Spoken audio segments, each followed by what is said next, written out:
get ready with me habang kinukwento ko sa inyo ang ilan sa mga random childhood experiences ko. Ewan ko guys, bigla ko na lang naisip na what if i-check ako din sa inyo mga childhood memories, experiences ko. Kasi nanghihingi kayo mga 10 facts about myself, halos lahat alam nyo na. Nung elementary kasi ko guys, I'm a very shy type girly. Ay guys, legit yun na. Kasi hindi talaga ako tugudugudug hambog ng xylophone pa nun. So like, syempre, kapag kaganyan tahimik ka ng elementary, nonchalant ka, automatic na yun guys, wala kang masyadong friend. Ito na nga, nung grade 1 ako guys, ako yung tagakuha ng pagkain from canteen. Hindi ko sure guys yung gets nyo, pero nung elementary kasi kami, kukunin mo yung tray, dadalhin mo sa canteen para makuha yung mga pagkain dahil yung mga pagkain nga na yun is o-orderin ng mga classmate mo sa room nyo. Syempre guys, kapag ikaw yung naatasan sa mga ganong gawain, para itong isang malaking pribilehyo. Wow, privilege. Kasi syempre nakakalabas ka ng room, nakaka-travel ka papuntang canteen, and nakakagala ka. Alala ko pa nun, ang yaman-yaman mo na kapag ka nakabili ka ng Magnolia, yung iniinom. Kaso guys, one day, sobrang sakit ng tiyan ko and recess time na. Syempre guys, tinatawag na ako ng teacher ko nun kasi kukunin ko na nga yung pagkain sa canteen. Sabi ko sa kanya, iba na lang yung pakuhanin niya kasi nga ayokong tumayo. So, ibang kaklase ko na lang yung inutusan niya. Talagang nawala sa atin yung privilege. Hindi ako tumayo guys, not because tinatamad ako, but because naipot ako sa palda.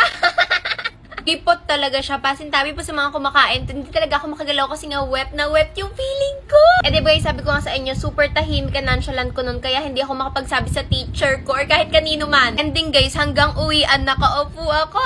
So like walang nakaalam na najipot si Yelich. I mean siguro may nakaamoy pero walang nakaalam. Since nasa food topics naman na tayo kanina, speaking of pagkain guys, nung elementary kasi ko, ang baon ko nun is 10 pesos. Pero may mga baon naman kami nun na tinapay and drinks or juice, ganon. Pero syempre guys, buhat nga ng bata pa tayo, syempre medyo naiinggit pa rin tayo kapag nakakita tayo ng masasarap na pagkain galing sa kantin. Ilan sa mga pagkain gustong gusto kong bilhin nun is yung donut and french fries. Yung donut kasi guys, 17 pesos, tapos yung french fries naman, 20 pesos. Diba nga guys, 10 pesos nga lang ang baon ng babae and hindi rin pwedeng mag-demand ng mas malaki kasi yung mama ko guys is working student lang. Nag-aaral siya nun ng college, tapos sales lady siya, tapos pinag-aaral niya pa yung dalawa niyang anak. Sa madaling salita ay talaga namang gipit talaga kami, tight na tight ang budget. Pero meron kasi kung kaklasing mayaman guys, yes medyo mayaman. Kasi sa pagkakaalala ko, 100 or 150 yung baon niya sa isang araw. Syempre, kung mga bata pa kami, medyo malikot pa silang kumain, especially nga yung rich kid na yon. Tapos guys, yung gamit naming lamesa ng LM is yung pahaba, so like parang magkaka-group kayo, gano'n. So like every time na may natatapon siyang pagkain, lulusot ako sa ilalim ng table,